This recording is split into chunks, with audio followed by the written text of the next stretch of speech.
Her manager didn't just humiliate her, he buzzed the clippers to her skull while donors laughed. Phones out, cameras rolling, and then the ballroom doors exploded open. Her Mafia boss husband walked in, saw the hair on the floor, and everything in that room changed in one breath. But the real question? What he did next didn't end the night, it started a war. If this story pulled you in, make sure to hit that subscribe button so you never miss what's coming next. I've got another unforgettable story dropping tomorrow. And while you're here, jump into the comments and tell me where you're watching from. I love seeing our community from all around the world. Alright, let's get back into it. Amy Stone's feet were screaming by hour 6. The Aurelio Grand Ballroom glittered like old money incarnate, crystal chandeliers dripping light onto silk-draped tables. Women in gowns worth more than Ami's annual salary gliding across marble floors. She felt the familiar ache of not belonging, the way service workers always do in rooms built to remind them of their place. But when her supervisor called that afternoon, desperate for someone to cover the charity gala's double shift, Amy had said yes. She always said yes. The overtime would cover next month's car payment. More champagne, now, the voice came from the center table, sharp and entitled. Ami grabbed a fresh bottle from the service station, her sensible black flat squeaking slightly against the polished floor.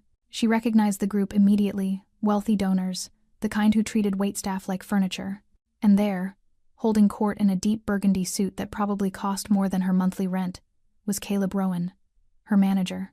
32, charismatic in that dangerous way that made people overlook cruelty, and already 3 drinks past charming. His table was loud. 8 guests in designer everything, their laughter too sharp, their phones out, capturing content for feeds Amy would never scroll through. Finally, Caleb said as she approached. He didn't look at her face, just thrust his empty glass toward her like she was part of the furniture. Amy's hands trembled as she poured. 6 hours on her feet, the bottle heavier than it looked, the chandelier light blazing directly in her eyes. The champagne splashed the rim of Caleb's glass, and a few amber drops hit his polished Italian leather shoes. The table went silent. "Are you serious right now?" Caleb's voice cut through the chamber music. "I'm so sorry." Amy reached for a napkin, her pulse spiking. Do you have any idea what these cost?"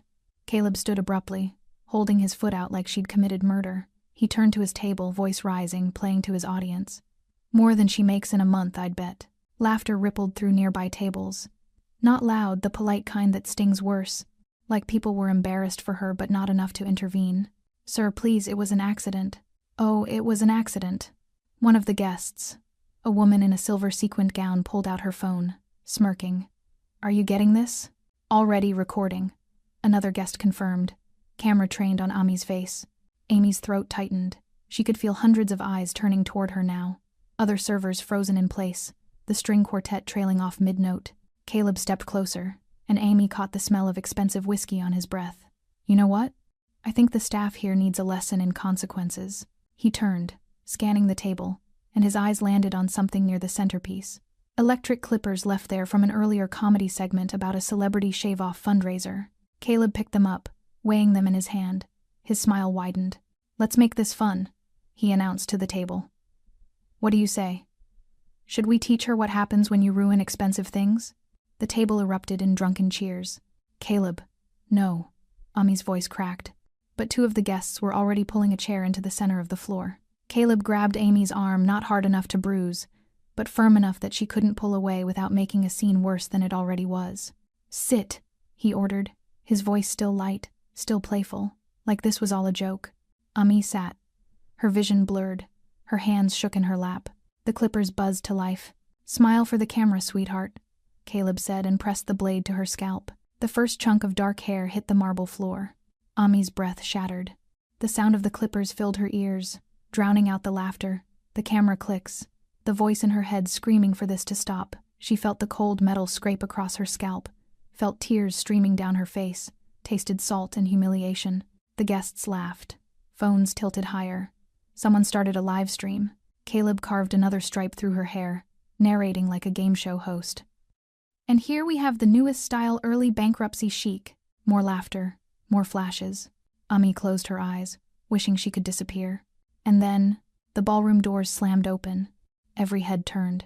A man stood in the doorway, tall and broad-shouldered, dressed in a black wool coat over a tailored gray suit. Dark hair slicked back. Face carved from stone. eyes cold enough to frost glass, neck tattoos barely visible above his collar. Adone Ferry. The room didn't just go quiet, it went dead. Amy's eyes flew open. Her husband stood 30 feet away, his gaze locked on the clippers in Caleb's hand, then on the tears streaming down her face, then on the hair scattered across the marble like evidence of a crime. Adone didn't run, didn't shout. He walked, fast, purposeful, lethal. The crowd parted like water. Caleb finally noticed, turning mid-laugh, the clippers still buzzing in his hand. His smile faltered when he saw who was coming. Adone stopped 3 feet away. His voice when it came was quiet, controlled, terrifying. "Step away from my wife." The clippers slipped from Caleb's hand and clattered to the floor. The clippers hit the marble floor with a crack that echoed through the ballroom like a gunshot. Caleb's face drained of color. His mouth opened, closed, opened again. No sound came out. Adone didn't acknowledge him. Not yet. He moved past Caleb like he was air, like he was nothing, and knelt in front of Ami. His hands steady, gentle, cupped her face, thumbs brushing away the tears still streaming down her cheeks. "Amore mio," he whispered. His voice was so soft it barely reached her. "Look at me." Ami's breath hitched. She couldn't speak, couldn't move. Her hands were still trembling in her lap, her scalp burning where the clippers had torn through. Adone's jaw tightened as he took in the damage, the uneven patches of hair, the raw humiliation in her eyes, the way she was folding into herself like she wanted to vanish. He slipped off his black wool coat and draped it around her shoulders, shielding her from the phones still pointed in their direction. "You're safe now," he said quietly. "I promise." Then he stood, and the temperature in the room dropped 10 degrees. Adone turned to face Caleb, who had backed up 3 steps, his burgundy suit suddenly looking like a costume on a child playing dress-up. I didn't know," Caleb stammered, his voice cracking. "I didn't know she was—" "You didn't know she was a human being?" Adone's voice was still quiet, still controlled, but there was something underneath it now, something sharp and cold and patient. "Or you didn't know she was my wife?" The ballroom was so silent that Amy could hear her own heartbeat. One of the guests, the woman in the silver sequined gown, tried to slip her phone into her purse. Adone's eyes flicked to her. She froze. "Don't," he said softly. "Everyone keeps their phones out. You wanted to record, so record." No one moved. Adone stepped closer to Caleb, hands clasped loosely in front of him. He looked almost casual, almost bored. But Ami knew that posture. She'd seen it once before, years ago, when a business partner had tried to cheat him. That partner's company had folded within a month. "You're Caleb Rowan," Adone said. Not a question. A statement. Manager of the Aurelio Grand Ballroom, 28 years old, graduated from Boston University. You drive a leased BMW. You rent an apartment in Brooklyn. Your credit score is 640. Caleb's eyes widened. "You owe $47,000 in student loans," Adone continued, his tone never changing. "And you have a habit of humiliating your staff when you've had too much to drink. This isn't the first time, is it?" Silence. "Answer me." "I know, sir. I mean, it was just—" Caleb's voice was shaking now. "It was a joke. We were just having fun. She spilled wine on my shoes and I thought, you thought you'd shave my wife's head in front of 300 people. Adone tilted his head slightly, studying Caleb like he was something stuck to the bottom of his shoe. "For fun. I didn't know. You didn't know because you didn't ask. You didn't ask her name. You didn't ask if she was okay. You saw someone you had power over, and you decided to break her for entertainment." Adone's voice dropped even lower. "That was a mistake." One of Caleb's friends, the man who'd been recording earlier, stepped forward, his phone still in his hand. "Look, man, we didn't mean anything by it. It was just—" Adone's gaze shifted to him. The man stopped mid-sentence. "Delete it," Adone said. "What?" "The video. Delete it. Now." The man hesitated, glancing at Caleb. "I'm not asking twice," Adone said. Still quiet, still calm, but the air around him felt like it was vibrating with menace. The man's fingers fumbled over his phone screen. It's deleted. Good. Now leave." "We paid for this table," I said. "Leave." The man grabbed his jacket and walked toward the exit. Fast. The woman in the silver gown followed. Then another guest. Then another. Within 30 seconds, Caleb's entire table had scattered like roaches when the lights come on. Caleb stood alone in the center of the ballroom, his burgundy suit wrinkled now, his face slick with sweat. Adone turned back to him. "You're fired," he said simply. Caleb blinked. You can't fire me. You're not. I own 48% of this venue. Adon let that sink in. Silent partnership, signed 3 years ago. Which means I'm on the board. Which means I have the authority to terminate anyone who creates a hostile work environment. Which means, Caleb, you're done. Caleb's legs visibly wobbled. Please, I need this job. I'll apologize. You'll leave, Adon said. And if I ever see you near my wife again, if I ever hear that you've so much as looked at another employee the wrong way, I will make sure you never work in this city again. Do you understand me? Caleb nodded frantically. Say it. I understand. Good. Adoni gestured toward the exit. Security will escort you out. You have 10 minutes to clear your office. After that, anything left behind will be thrown away. 2 security guards appeared from the side entrance, large men in black suits who moved with military precision. They flanked Caleb, waiting. Caleb opened his mouth like he wanted to say something, then thought better of it. He turned and walked toward the exit, his shoulders hunched, his hands shaking. The ballroom doors closed behind him with a heavy final thud. Adone turned back to Ami. She was still sitting in the chair, his coat wrapped around her, her eyes wide and red-rimmed. She looked up at him, and for the first time since he'd entered, she saw something flicker across his face. Not anger. Fear. Fear that he'd been too late. Fear that she'd been hurt in a way he couldn't fix. He knelt in front of her again, his hands finding hers. Let's go home, he said softly. Ami nodded. She didn't trust herself to speak. Amy didn't sleep that night. She sat on the edge of their bed, staring at her reflection in the vanity mirror. The uneven patches of hair, the red eyes, the ghost of the woman she'd been 6 hours ago. Adone had tried to hold her when they got home. She'd let him for a while, before pulling away and locking herself in the bathroom. She'd sat on the cold tile floor for an hour, crying until there was nothing left. When she finally came out, Adone was standing by the window, his phone pressed to his ear, his voice low and clipped. He'd glanced at her, ended the call immediately, and crossed the room in 3 strides. I'm calling a lawyer, he'd said, and a private investigator, and I'm going back to that ballroom tomorrow. Amy had just nodded.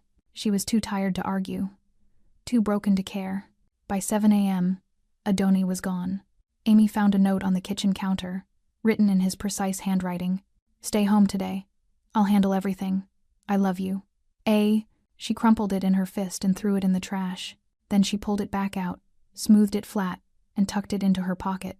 Adone arrived at the Aurelio Grand Ballroom at 8:15 a.m., flanked by 3 men in tailored suits. One was his lawyer Vincent Calabrese, 56, silver-haired, ruthless. The second was his head of security, Luca Romano, ex-military, built like a tank. The third was a private investigator named Dominic Hayes, who specialized in corporate misconduct and had a reputation for finding skeletons in closets people didn't even know existed. The ballroom's main office was on the 2nd floor, accessible only by keycard. Adone didn't have one. He didn't need one. Luca bypassed the security panel in 45 seconds. The office door swung open. Inside, the ballroom's general manager, Gerald Hastings, 62, overweight, balding, was sitting behind a mahogany desk, sipping coffee and scrolling through his tablet. He looked up, startled, as Adone and his team walked in. What the hell? Gerald started to rise. You can't just... Sit, Adone said. Gerald sat. Adone placed a leather portfolio on the desk and opened it, revealing a stack of documents. He slid the first page across the desk.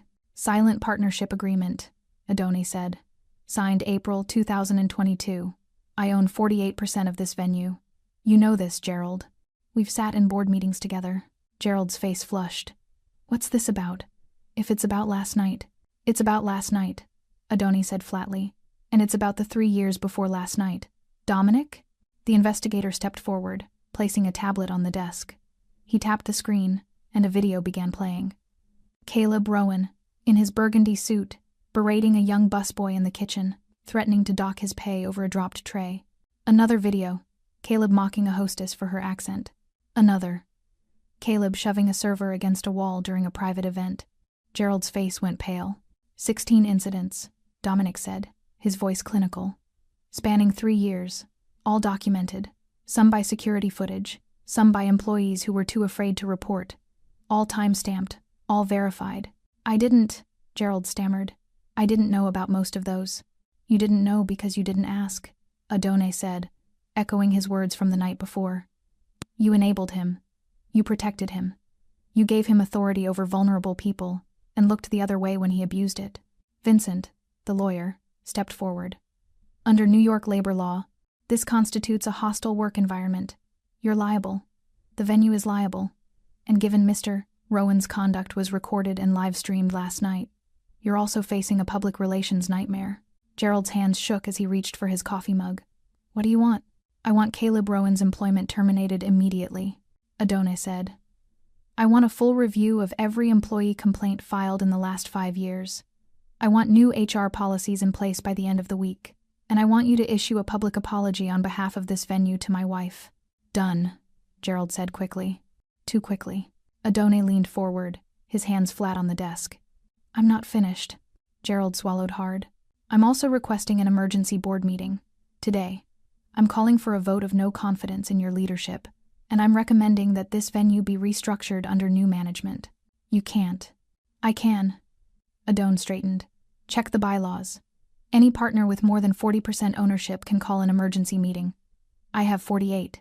The meeting is scheduled for 3 p.m. You'll be notified officially within the hour. Gerald's mouth opened and closed like a fish drowning in air. Adone turned to leave, then paused at the door. One more thing, he said, his voice quiet. Dangerous. The full footage from last night unedited, with audio has been saved to a secure server. If anyone tries to bury this, if anyone tries to spin it, if anyone tries to paint my wife as anything other than the victim she is, I will release every second of it to every major news outlet in this city. Are we clear? Gerald nodded frantically. Good, Adone gestured to his team. Vincent will send over the formal documentation. Luca will be stationed here to ensure no evidence is tampered with. Dominic will continue his investigation. Investigation into what? Gerald's voice cracked. Adone smiled. It didn't reach his eyes. Everything. By noon, the emergency board meeting had been confirmed. By 1 p.m., 3 board members had already called Adone privately, asking what he wanted. By 2 p.m., Caleb Rowan's employment had been officially terminated, and his office had been cleared out by security. By 2:45 p.m., Adone was sitting in the boardroom on the 2nd floor, reviewing his notes. And by 3 p.m., when the board members filed in 7 men and women in expensive suits, their expressions ranging from curious to terrified, Adone Ferry was ready. He didn't just want justice. He wanted control, and he was about to take it. Caleb Rowan posted the video at 11:47 p.m. That night, Amy was lying in bed, staring at the ceiling, when her phone started buzzing. Once, twice, then continuously, like a swarm of angry hornets. She picked it up. 17 text messages, 32 notifications. Her social media accounts were exploding. Her hands shook as she opened Instagram. The video was everywhere. But it wasn't the full video. It was edited, clipped, carefully curated to tell a different story. In Caleb's version, Ami was laughing, smiling. The audio had been stripped out, replaced with upbeat music. The caption read, Charity Gala Fun. This awesome waitress volunteered for our fundraiser shave-off challenge. What a sport. Number charity event. Number good vibes. Number Aurelio Grand. Amy's stomach turned. The comments were already rolling in. Wow. She's so brave. Love this energy. Wait, is this the same video? I heard she was assaulted? No way. Look at her, she's totally fine with it. Amy's breath came in short, shallow gasps. She scrolled further. Another post. This one from one of Caleb's friends at the table, the man in the tailored suit who'd been recording. The caption, Drama queens trying to ruin a good man's career over a joke. She signed up for this. Stop the cancel culture. Her phone slipped from her hands and landed on the bed. She couldn't breathe, couldn't think. The door opened. Adone stood in the doorway, his phone already in his hand, his face carved from stone. I saw it, he said quietly. Ami looked up at him, her eyes brimming with tears. They're saying I wanted it. They're saying I'm lying. Adone crossed the room in 3 strides and sat beside her, pulling her into his chest. They won't be saying it for long. How? Her voice cracked. How do you fight this? It's everywhere. People believe him. Adone's jaw tightened. Because I'm going to show them the truth. By 6 a.m., Adone was back in his office. Vincent and Dominic were already there. Laptops open, phones ringing, the air thick with tension. We have the full footage, Vincent said, pulling up the raw files on his screen. Every angle, security cameras, guest phones, Caleb's own phone. We have audio. We have timestamps. We have everything. How long to compile it? Adone asked. 2 hours, maybe 3. Do it in 1. Dominic leaned forward. Adone, we need to be strategic about this. If we release it too fast, it looks reactive. We need a statement, a narrative. We need the truth. Adone interrupted, his voice sharp. And we need it now. Every second that video stays up, it destroys her. So we don't wait. We don't strategize. We bury him. Vincent nodded. I'll draft the statement. Make it short, Adone said. And make it clear. Caleb Rowan assaulted an employee. The ballroom enabled it. And anyone who defends him is complicit. At 9:23 a.m., the full video dropped. Not on social media. On every major news outlet in New York. Adone had contacts. He'd made calls. He'd paid for priority placement. And within minutes, the unedited footage was playing on screens across the city. 3 hours of raw, unfiltered evidence. Caleb grabbing Amy's arm. Caleb shoving her into the chair. The clippers buzzing to life. Amy's tears. Her pleading. The guests laughing. Recording. Cheering. And then Adone walking in. The statement accompanied the footage, released simultaneously by Vincent's firm and the Aurelio Grand's legal team. Last night, Ami Ferry, an employee of the Aurelio Grand Ballroom, was publicly assaulted by manager Caleb Rowan during a charity event. Contrary to false narratives circulating online, Miss Ferry did not consent to this act. She was humiliated, degraded, and traumatized in front of hundreds of guests who did nothing to intervene. Mr. Rowan has been terminated. The Aurelio Grand Ballroom is conducting a full internal review. We stand with Miss Ferry and all victims of workplace abuse. The internet exploded. Within an hour, Caleb's edited video had been flagged and removed from Instagram. Within 2 hours, number Justice for Amy was trending nationally. Within 3 hours, journalists were camped outside Caleb Rowan's apartment building. Caleb tried to fight back. At 11:04 a.m., he posted a tearful video on TikTok, claiming he was being destroyed by cancel culture and that the whole thing had been taken out of context. Dominic had the video taken down within 20 minutes. At 1:37 p.m., Caleb's lawyer released a statement claiming Amy had willingly participated and was seeking attention. Vincent responded with a lawsuit filing defamation, emotional distress, and assault. The filing was public, detailed, damning. By 3 p.m., Caleb's lawyer had withdrawn the statement and resigned from the case. By 5 p.m., 3 former Aurelio Grand employees had come forward with their own stories of abuse at Caleb's hands. By 7 p.m., major donors who'd attended the gala were issuing public apologies and distancing themselves from the event. By 9 p.m., the Aurelio Grand Ballroom had lost 6 corporate sponsorships. And by midnight, Caleb Rowan was no longer just fired. He was radioactive. Ami watched it all unfold from the couch, her laptop open, her phone buzzing with messages of support from people she'd never met. Adone sat beside her, his hand resting on her knee, his expression unreadable. "Is it over?" she asked quietly. Adone looked at her, his dark eyes steady. "No. What do you mean?" "Caleb's finished. But the people who enabled him, the board, the owners, the system that let this happen, they're still there." His voice was calm, cold. "And I'm going to dismantle every single piece of it." Amy's chest tightened. She saw something in his eyes then, something that scared her. Not anger. Hunger. "Adone, they humiliated you in front of the world," he said softly. "So I'm going to take everything they have, their reputations, their power, their control. That's not..." She hesitated. "That's not justice. That's revenge." Adone's jaw tightened. "Sometimes they're the same thing." Ami pulled her hand away. For the first time since the night began, she wondered if her husband had crossed a line he couldn't come back from. And worse, she wondered if he even wanted to. The emergency board meeting reconvened at 9 a.m. the next morning. Amy didn't go. She stayed home, sitting in the kitchen with cold coffee and a phone that wouldn't stop ringing. Journalists, lawyers, strangers offering support or asking for interviews. She turned it off and stared at the wall. Adone had left before dawn without waking her. She'd found another note on the counter. "Trust me, A." She wasn't sure she did anymore. The boardroom on the second floor of the Aurelio Grand was designed to intimidate floor-to-ceiling windows overlooking the city, a table made from reclaimed Italian marble, leather chairs that cost more than most people's cars. Adone sat at the head of the table, Vincent on his right, Dominic on his left. Across from him sat the 7 board members, their expressions ranging from defensive to outright hostile. Gerald Hastings looked like he hadn't slept. His tie was crooked, his eyes bloodshot. "Let's get this over with," said Patricia Klein, the board's vice chair, 64, sharp-featured, old money. "We've already fired Rowan.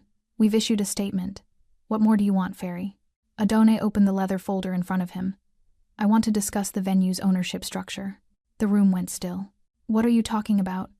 Gerald's voice cracked. Adone slid a document across the table. "Over the past 72 hours, I've acquired an additional 18% stake in the Aurelio Grand Ballroom through the purchase of shares from 3 minority investors." Patricia leaned forward, scanning the document. Her face paled. "You can't, this isn't—" "It's legal," Vincent interjected smoothly. "All transactions were conducted through proper channels. Verified, notarized, recorded with the state. That gives you 66%, said Howard Chen, the CFO, his voice tight. "You have controlling interest." Adone nodded. "Which means I can restructure this venue however I see fit. Starting with new management." Gerald shot to his feet. "You're removing me?" "I'm removing everyone," Adone said calmly. "Effective immediately.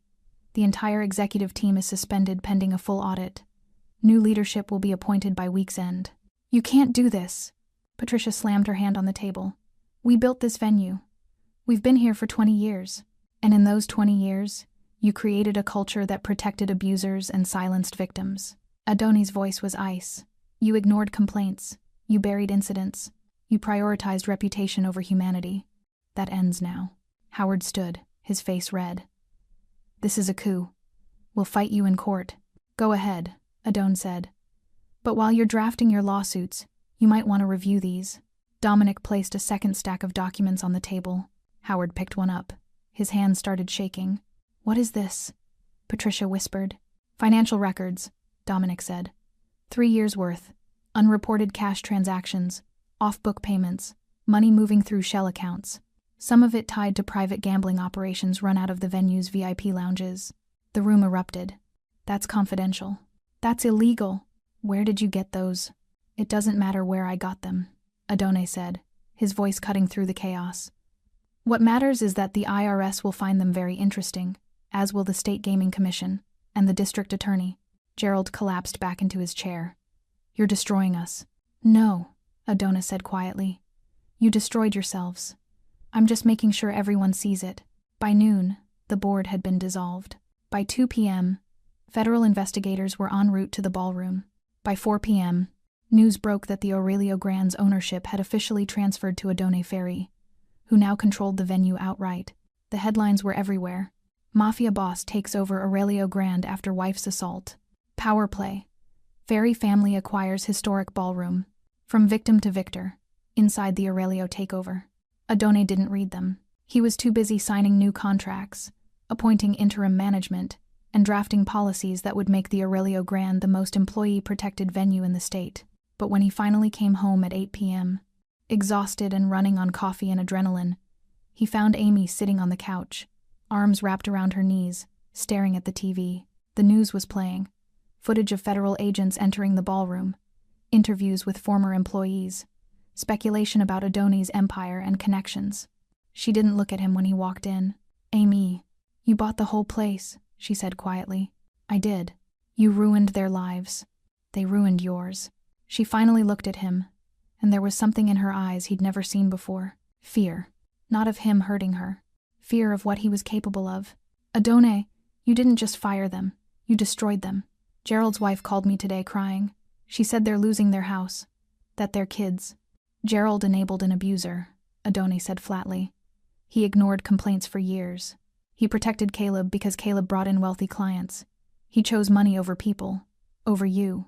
"I know that," Ami said, her voice breaking. "But where does it stop? You've taken the ballroom. You've exposed them. You've handed them to federal investigators. When is it enough?" Adone set his briefcase down slowly. "When you're safe." "I am safe. Caleb's gone. He can't hurt me anymore." but the system that protected him is still out there, Adonai said, his voice rising. In every restaurant, every hotel, every venue where workers are invisible and management looks the other way. So no, Ami, it's not enough. Not until I make an example so loud that no one ever thinks they can do this again. That's not justice, Ami whispered. That's revenge. Maybe. Adonai's jaw tightened. But it felt good. Watching them panic, watching them beg, watching them realize they couldn't hide anymore. He paused. It felt really good. Amy's breath caught. She saw it then, the part of him he usually kept buried. The part that didn't just protect. The part that punished. The part that could dismantle empires without blinking. I need space, she said quietly. Adonai froze. What? I need to think. About us. About this. She stood, her voice trembling. Because right now I don't recognize you. Me. Please, she whispered. Just give me time. She walked to the bedroom and closed the door. Adonai stood alone in the living room, the sound of federal raids still playing on the TV, and for the first time in his life, he felt powerless. He could buy buildings, control boards, destroy enemies, but he couldn't fix the look in his wife's eyes. 3 days passed in silence. Ami stayed in the guest room. Adonai worked from his office downtown, coming home late, leaving early. They moved through the apartment like ghosts, haunting different timelines. On the 4th morning, Ami woke to the sound of voices outside. She pulled back the curtain and saw news vans lining the street, reporters with cameras pointed at their building. Her phone buzzed. A text from her sister. Have you seen the news? They're saying Adonai's connected too. Amy didn't finish reading. She already knew what they were saying. The same things they always said about men like her husband. Adonai came home at noon, which was unusual. He found Ami in the kitchen, staring at her laptop screen. The headline read, Federal Raid Uncovers Illegal Gambling Ring at Aurelio Grand Owner Adon Ferry Under Scrutiny. They're trying to connect you to it, Amy said without looking up. I know. Are you? Adonai set his keys on the counter. No, but you knew about it. He didn't answer right away. When he finally spoke, his voice was careful. I suspected. I had Dominic investigate. When he confirmed it, I made sure the right people saw the evidence. You tipped off federal investigators? Yes. So you used illegal activity to take down people you wanted gone. Ami closed the laptop. How is that different from what they did? Because I'm not the one who committed the crimes, Adonai said evenly. I just made sure they couldn't hide them anymore. You're playing with fire. I'm playing with people who deserve to burn. Amy stood abruptly, her chair scraping against the floor. Do you hear yourself? You sound like... She stopped. Like what? Adonai's voice went quiet. Dangerous. Like someone who enjoys this, she whispered. Like someone who's been waiting for an excuse to unleash something you've kept locked away. Adonai's jaw tightened. He walked to the window, his back to her, his hands clasped behind him. When he spoke, his voice was raw, honest. You're right. Amy's breath caught. I did enjoy it, Adonai continued, watching Caleb's face when he realized who I was, watching the board panic, watching everything they built collapse. He turned to face her. It felt good, Amy. Better than it should have. Adonai, you asked me once why I left that life behind. Why I walked away from the family business, from the power, from all of it. His dark eyes locked on hers. It's because I know what I'm capable of. I know how easy it is for me to destroy things. How natural it feels. Amy's hands trembled. So what are you saying? I'm saying that seeing you in that chair, crying, with your hair being cut off, it didn't just make me angry. It woke something up. He stepped closer, something I've spent 10 years trying to bury. And now? Now I don't know if I want to bury it anymore.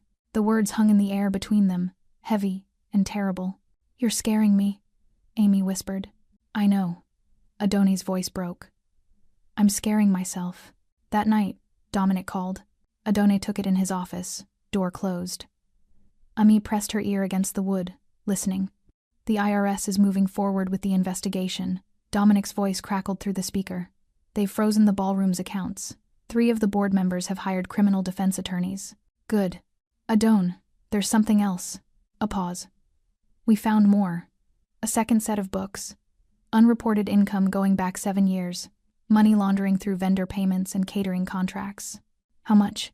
Close to 4 million. Adonai was silent for a long moment. Who knew? Everyone. Gerald, Patricia, Howard, they all signed off on it. The entire executive team was complicit. Send everything to the DA's office. Already done. They're convening a grand jury next week. Amy stepped back from the door, her heart pounding. $4 million. 7 years.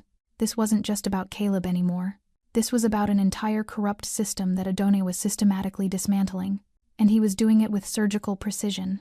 When Adone emerged from his office an hour later, Ami was sitting on the couch, waiting. "How deep does it go?" she asked. He didn't pretend not to understand. Deep enough that the ballroom might not survive. The venue could be seized as part of the investigation. Even though you own it now? If the property was purchased with laundered money, yes, the government can claim it. He sat beside her, exhausted. "But I'm working with the DA. If I cooperate fully, provide all evidence, they'll let me restructure under a new entity. Clean slate. And the people who worked there, the innocent staff, protected. I've set up a fund. Anyone who loses their job during the transition gets 6 months severance and job placement assistance." Ami looked at him, really looked at him. At the dark circles under his eyes, the tension in his shoulders, the way his hands shook slightly when he reached for his water glass. "You're exhausted," she said quietly. "I can't stop." His voice was hoarse. "If I stop, if I slow down, they'll find a way to spin this, to make you the villain, to make me the monster. I have to stay ahead of them. At what cost?" Adone met her eyes. "Whatever it takes. Even if it destroys you?" Even then, Amy felt tears burning behind her eyes. "I married a man who wanted to leave the darkness behind, who wanted a quiet life, who promised me we'd build something good together. I know, and now I'm watching you become exactly what you ran from." Adone looked down at his hands. "Maybe I never really ran. Maybe I just convinced myself I could. So what now?" Ami's voice cracked. "You burn down the whole city to protect me? You destroy everyone who ever looked at me wrong? Where does it end?" "I don't know," Adone whispered. And for the first time since she'd known him, Amy saw something in her husband's eyes that terrified her more than his power ever could. Uncertainty. The man who always had a plan, who controlled every room he entered, who moved through life with absolute confidence, didn't know what came next, and neither did she. The raid happened on a Tuesday morning. Ami was sitting in a coffee shop 3 blocks from their apartment when her phone lit up with news alerts. She watched the footage on mute federal agents and windbreakers swarming the Aurelio Grand, carrying boxes of documents, escorting board members out in handcuffs. Gerald Hastings, his hands cuffed behind his back, his face crumpled. Patricia Klein, shouting at reporters, her lawyer trying to shield her. Howard Chen, silent, head down, led into an unmarked car. Amy's coffee went cold in her hands. Her phone rang. Adone. She let it go to voicemail. It rang again. And again. On the 4th call, she answered. "I saw. I need you to come home," Adone said. His voice was strained, urgent. "The press is camped outside. I don't want you dealing with them alone. I'm not coming home." Silence on the other end. "Emmy, I can't do this anymore," she whispered. "I can't watch you destroy people. Even people who deserve it. They laundered millions. They enabled abuse. They broke the law." "I know." Her voice cracked, drawing stares from other customers. She lowered it to a whisper. "I know what they did. But this isn't justice anymore. It's annihilation. What did you want me to do?" Adone's voice rose. "Let them get away with it? Let them issue an apology and move on while you live with what they did to you?" "I wanted you to be the man I married," Ami said, tears streaming down her face. "Not whatever you're becoming. I'm protecting you. No, you're punishing everyone within reach. And I think—" She took a shaky breath. "I think you're enjoying it too much to stop." The line went quiet for a long moment. When Adone spoke again, his voice was hollow. "Where are you? It doesn't matter. Amy, please. I need space. I need to think about whether I can live with who you are right now." Her hands trembled around the phone. "Because the man standing in the ruins of all these lives, I don't know him. You do know me." His voice broke. "You're the only person who ever has. Then prove it," Ami whispered. "Stop. Walk away. Let the system handle the rest." "I can't." "Why not?" "Because they hurt you." Adone's voice shattered. "Because I walked into that ballroom and saw you crying, saw them laughing, saw your hair on the floor like trash, and something inside me broke. And I can't put it back together. I don't know how." Amy closed her eyes, tears falling onto the cafe table. "I love you," Adone said quietly. "Everything I'm doing, it's because I love you." "I know," Ami whispered. But I can't be the reason you become a monster. She hung up. Ami stayed with her sister for 3 days. She didn't watch the news, didn't check social media, didn't answer her phone. On the 4th day, her sister sat beside her on the couch. You need to talk to him. I don't know what to say. He's called me 17 times. He's left messages. He sounds... Her sister hesitated. Broken, Ami. Really broken. Good, Amy said bitterly. Maybe he'll finally understand what he's been doing to everyone else. Her sister was quiet for a moment. Do you still love him? Ami's throat tightened. That's the worst part. I do. I love him so much it hurts. But I'm terrified of him. Of what he'll do. Of what he's capable of. Of how easily he dismantled all those people. How coldly he destroyed them. Amy wiped her eyes. What if one day I make him angry? What if I hurt him? What if... Amy? Her sister grabbed her hands. Adone would never hurt you. I know that. But I've seen what he can do when someone crosses him. And I don't want to live my life wondering if there's a line I can't cross. On the 5th day, Ami returned to the apartment. It was late afternoon. She used her key quietly, half expecting the place to be empty. But Adone was there. He was sitting on the floor of the living room, his back against the couch, surrounded by papers, legal documents, financial records, photographs. He looked up when she entered, and Ami's heart clenched. He looked destroyed, unshaven, eyes bloodshot, hair disheveled. His shirt was wrinkled, his tie long abandoned. You came back, he said quietly. I needed clothes, Ami said, though they both knew it was a lie. Adone nodded slowly. I've been going through everything, all the evidence, all the damage. He gestured to the papers, trying to figure out where I crossed the line. Ami set her bag down, and I crossed it the moment I walked through those ballroom doors. His voice was raw. I told myself I was protecting you. But the truth is, I wanted to hurt them. I wanted them to feel powerless the way you felt powerless. Adone, let me finish. He stood, slowly, like his body was carrying a weight it couldn't bear. You asked me where it ends. And I've been asking myself the same thing. Every night, every time I sign another document, make another call, watch another person's life collapse. Tears welled in Amy's eyes. It ends here, Adone said. It has to. Because if I keep going, I'll lose the only thing that matters. He stepped closer. I'll lose you. You're stopping? I'm changing direction. He picked up a folder from the couch and handed it to her. I've been working on this. A foundation. For workers like you. Protection. Legal support. Advocacy. I want to use what I've taken from the ballroom, the venue, the resources, and build something good. Ami opened the folder. Inside were architectural plans, budget proposals, mission statements, the Stone Safeguard Initiative. Her breath caught. You named it after me. After us, Adone corrected softly. Stone is your maiden name. The name you had before you became mine. The name that represents who you were before. I almost destroyed us both. Ami looked up at him, tears streaming freely now. I can't undo what I've done, Adone said. But I can try to make it mean something. I can turn revenge into justice, destruction into protection. Can you really stop? Amy whispered. Or will you always be one bad day away from burning the world down? Adone was quiet for a long moment. I don't know, he admitted. But I want to try. For you, for us. Ami set the folder down and looked at the man she loved, the man she feared. The man who'd gone to war for her. The man who'd almost lost himself in the process. I need time, she said finally. Adone nodded, his eyes glistening. Take all the time you need. But I'm not leaving again. I'm staying here. We'll figure it out. Relief flooded his face. Okay. And Adone? Get help. Real help. Therapy. Someone who can help you deal with whatever this is. He nodded. I will. Amy picked up her bag and walked toward the bedroom. At the door, she paused. I still love you, she said without turning around. I love you too, Adone whispered. But as Ami closed the door behind her, she wondered if love would be enough to save them from what he'd become. 2 months passed in careful reconstruction. Adone kept his promise. He found a therapist, Dr. Elena Vasquez, a specialist in trauma and power dynamics who didn't flinch when he described what he'd done. He went twice a week, every week, without fail. Ami watched him change, slowly.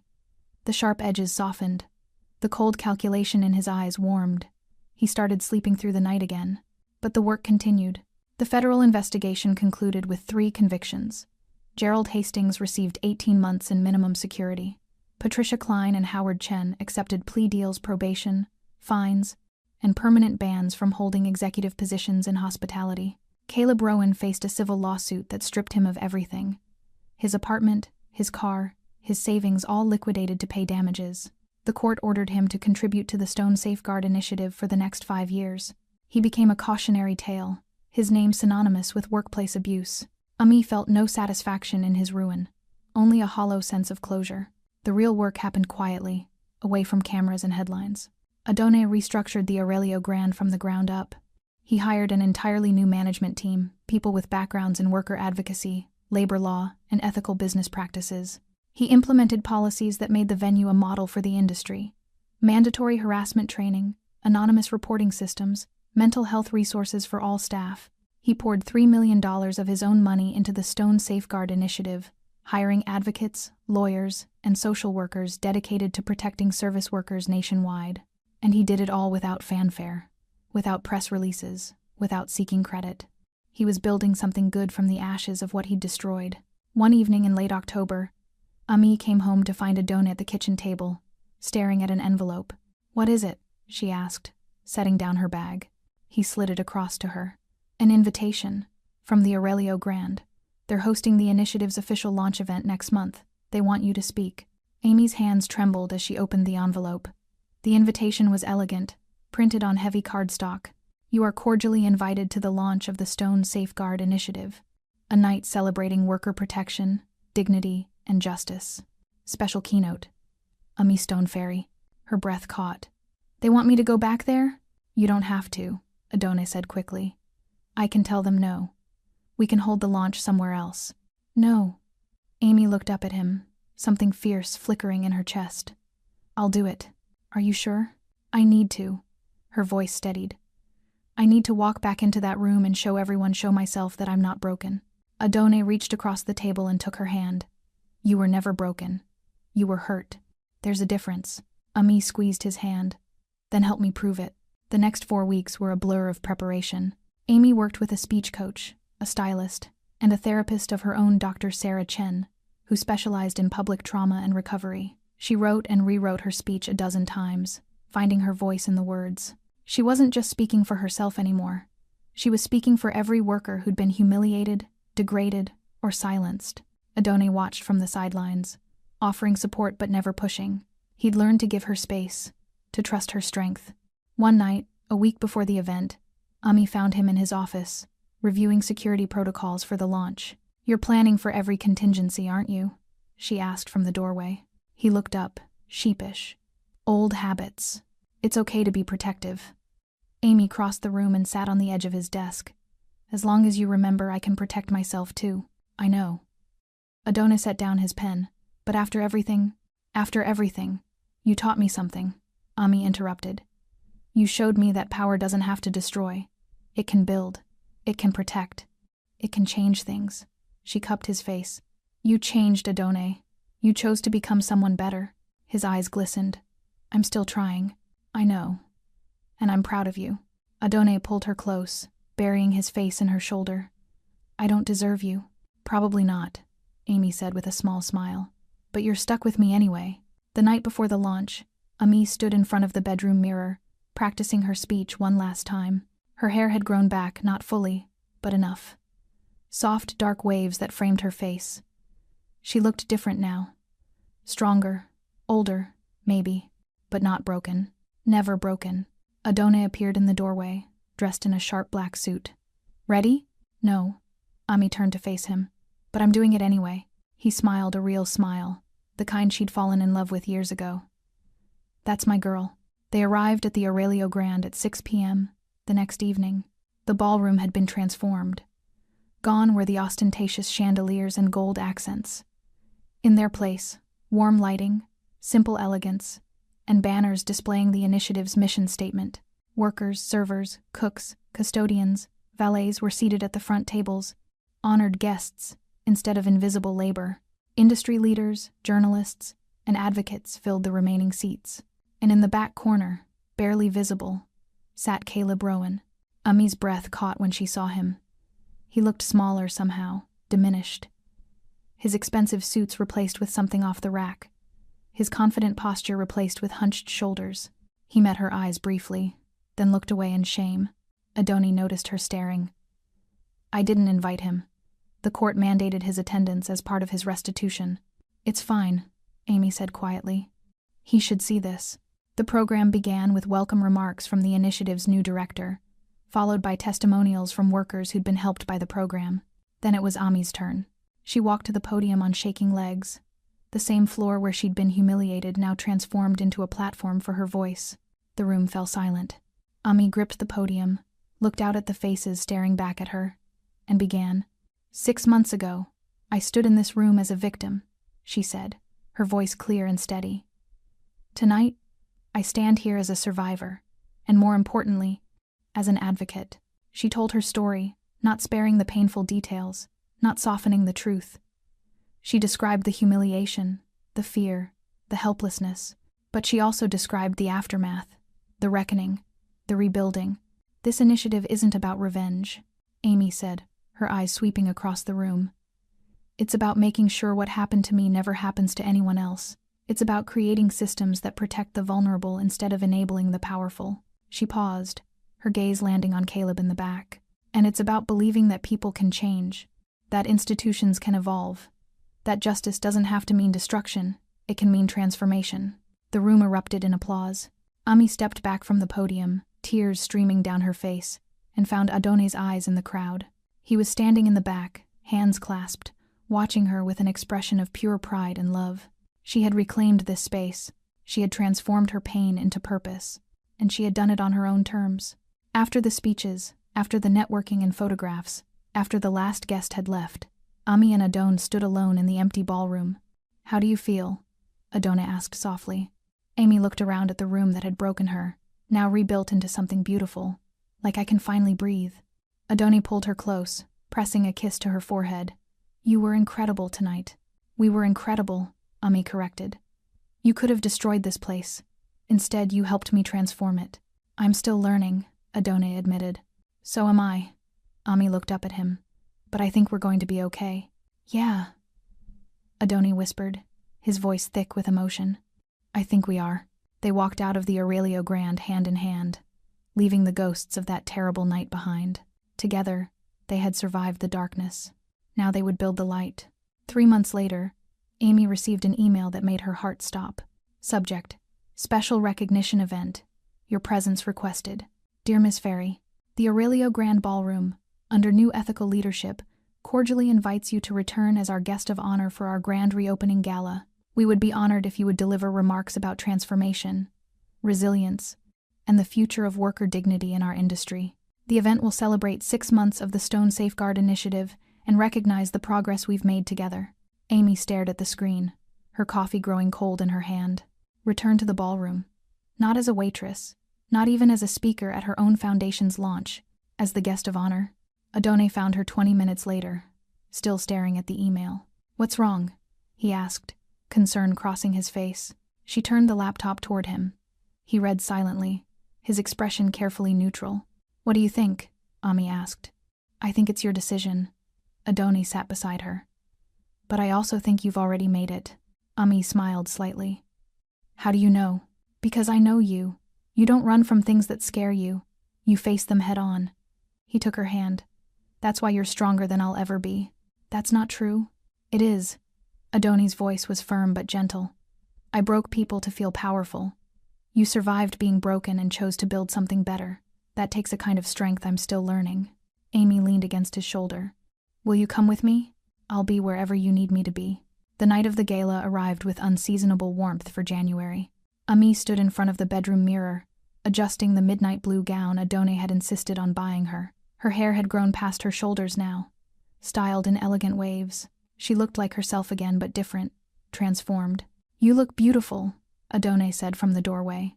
He was dressed in a charcoal gray suit with a black shirt, looking every bit the powerful man he was, but with softer edges now. I'm nervous, Amy admitted. I know. But you're ready. They arrived at the Aurelio Grand at 7 p.m.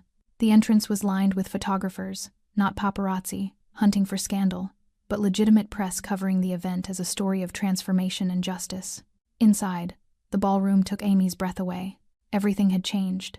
The oppressive gold had been replaced with warm neutrals. The crystal chandeliers remained, but the lighting was softer, more welcoming. Tables were arranged to create intimate spaces rather than hierarchical distance. And at every table, workers and executives sat together, a visible symbol of the venue's new values. Miss Ferry. The new general manager, Teresa Morales, a 52-year-old veteran of hospitality, with a background in labor advocacy, approached with a warm smile. "We're so honored you're here. Thank you for inviting me," Amy said, surprised by how genuine the words felt. "This place exists because of you," Teresa said simply. "Your courage started a revolution in our industry. 18 venues across the state have adopted our worker protection model. The ripple effect has been extraordinary." Amy felt tears prick her eyes. "I had no idea." "Come," Teresa gestured toward the main floor. "There are people who want to meet you." For the next hour, Amy met workers whose lives had been changed by the initiative.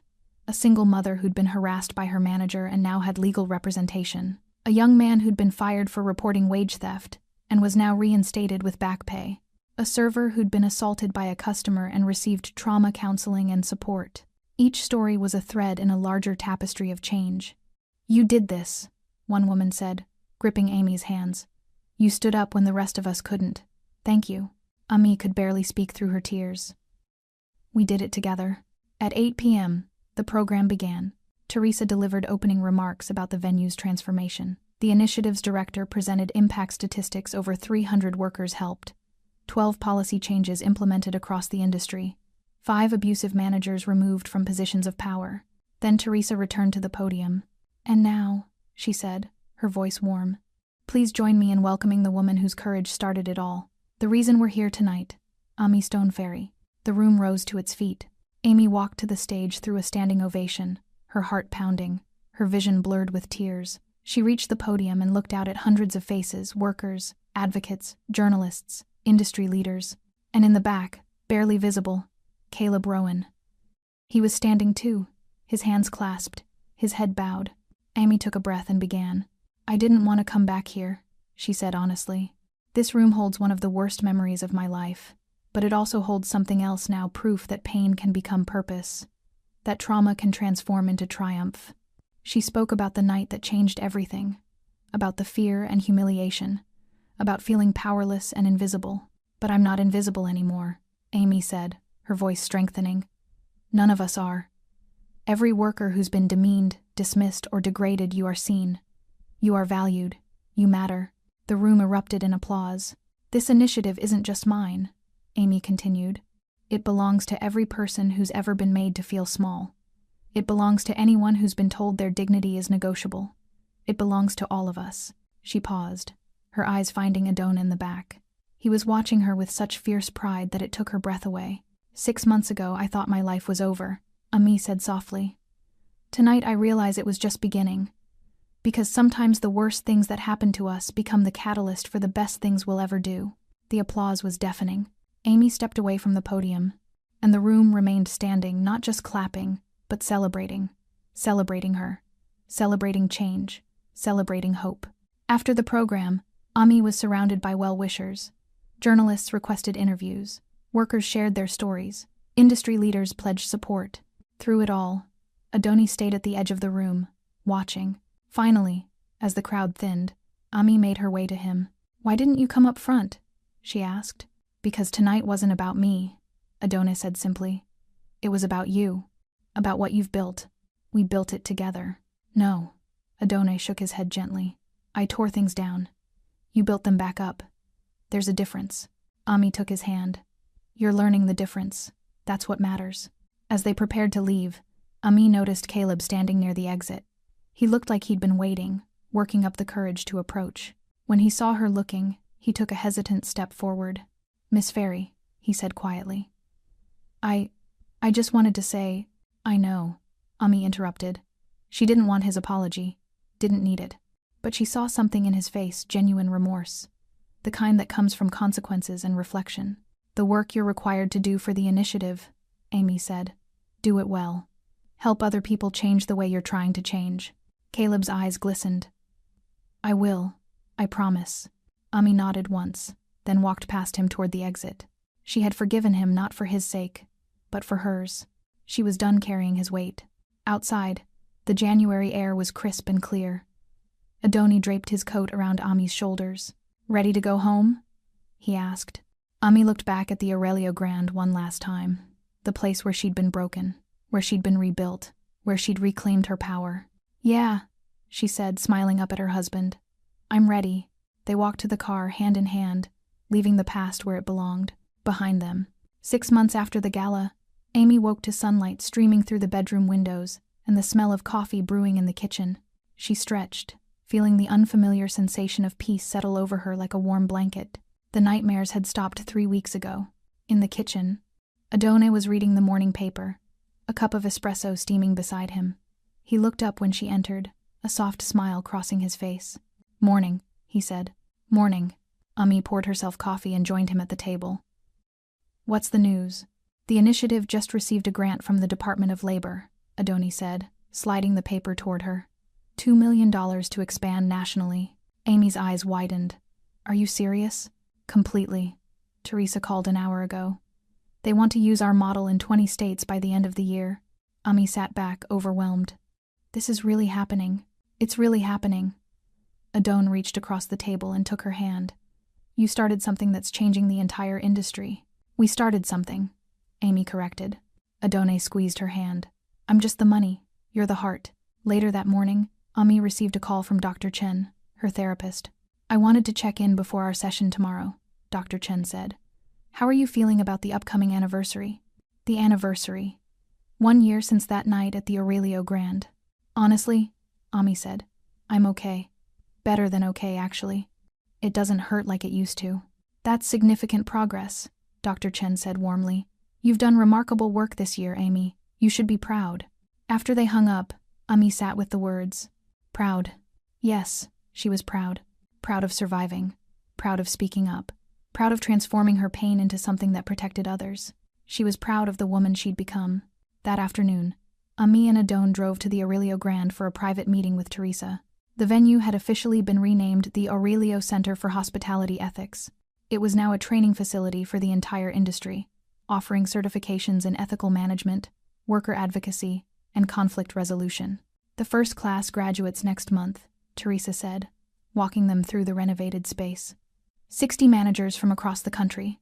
They'll return to their venues equipped to create safer, more dignified workplaces. Ami felt emotion welling up. "This is incredible. We're also launching a scholarship program," Teresa continued, "for workers who want to advance in the industry. Education, mentorship, career placement, everything they need to move from hourly positions to leadership roles." "Who's funding it?" Adone asked. Teresa smiled. "You are. The restitution payments from Caleb and the former board members are being directed into the scholarship fund. By the end of the decade, we estimate we'll have helped over 1,000 workers advance their careers." Amy's breath caught. The money that had been taken from vulnerable workers was now being used to lift them up. It was perfect symmetry. That evening, Ami and Adone sat on their apartment balcony, watching the sun set over the city. "Do you ever think about what would have happened if you hadn't walked in that night?" Ami asked quietly. Adone was silent for a long moment. "Every day. What do you think would have happened?" "Caleb would still be abusing people. The ballroom would still be covering it up. The system would still be broken." He turned to face her. "And you would be carrying that trauma alone." "I wouldn't have been alone," Amy said. "I would have had you. Maybe. But I don't know if I could have helped you heal if I hadn't seen it happen. If I hadn't understood how deeply they hurt you." Adone's voice grew thick. "That night broke something in me, but it also showed me what I was capable of, both the destructive and the constructive." "And now?" Ami asked. "What are you capable of now?" Adone smiled slightly. "I'm still figuring that out. But I know one thing: I'm capable of being the man you deserve. Not perfect, not without flaws, but better than I was." Amy leaned her head on his shoulder. "That's all I've ever wanted." 2 weeks later, on the actual anniversary, Amy stood in front of a congressional committee in Washington, D.C. She'd been invited to testify about workplace harassment in the hospitality industry and to advocate for federal worker protection legislation. The hearing room was packed: legislators, journalists, advocates, and workers who'd traveled across the country to show support. Ami sat at the witness table, a microphone in front of her, and told her story one more time. But this time, she wasn't just a survivor sharing her trauma. She was an expert presenting solutions. She outlined policy recommendations, cited research, presented data from the initiative's first year. The committee members listened intently, several taking notes, others nodding in agreement. When she finished, the committee chair, Senator Patricia Owens, leaned forward. "Miss Ferry, your testimony has been powerful and informative. I want you to know that this committee takes these issues seriously, and we will be drafting legislation based in part on the model you've presented today." Ami's eyes filled with tears. "Thank you, Senator." "No," Senator Owens said firmly. "Thank you for your courage, for your advocacy, for showing us that change is possible." Outside the hearing room, Adone was waiting. He pulled Ami into his arms, holding her tight. "You did it," he whispered. "You changed the law. We don't know that yet." "We know." Adone pulled back, cupping her face. "They're going to pass that legislation, and when they do, millions of workers will be protected because you spoke up." Ami let the tears fall freely. "I never imagined when I was sitting in that chair crying, thinking my life was over, I never imagined it would lead to this." "That's because you couldn't see what I saw," Adone said softly. "You couldn't see how strong you were, how resilient, how capable of turning darkness into light." "I learned that from you," Ami said. "You showed me that power doesn't have to corrupt, it can transform." "We taught each other," Adone said. "You taught me to build. I taught you to fight. Together we learned what justice really looks like." 6 months after that, the Dignity and Hospitality Act passed both houses of Congress and was signed into law. Ami was invited to the signing ceremony. She stood behind the president, surrounded by advocates and legislators, as the pen moved across the page. When it was done, the president turned and handed her the pen. "This is yours," the president said. "You made this happen." Amy held the pen, the instrument that had just changed millions of lives, and felt the weight of what she'd accomplished. 1 year ago, she'd been a waitress trying to survive. Now she was a force for change that would echo for generations. That night, Amy and Adone returned to New York. They stood together in their apartment, looking out at the city lights. "What do we do now?" Amy asked. "Whatever we want," Adone said. "We've earned that." Amy smiled. "I think I want to keep going. There's still so much work to do. Then we'll do it together." Ami turned to face him, taking both his hands. "You know what the best part of all this is?" "What?" We didn't just survive what happened. We transformed it. We took the worst night of our lives and turned it into something that will protect people forever." Adone pulled her close, resting his forehead against hers. "That's what justice looks like," he whispered. "Not revenge, not destruction, transformation. And love," Ami added. "Justice looks like love." They stood together in the quiet, two people who had been broken and rebuilt, who had walked through fire and emerged stronger. They had fought for each other. They had fought for justice. And they had won. Not because they destroyed their enemies, but because they built something better, together. Thanks for staying with this story right till the final moment. You're the reason these stories come alive. If you're ready for another powerful journey, just tap the next video on your screen. And before you go, leave a quick comment and rate this story from 1 to 10. I'm excited to see your thoughts and connect with you down there.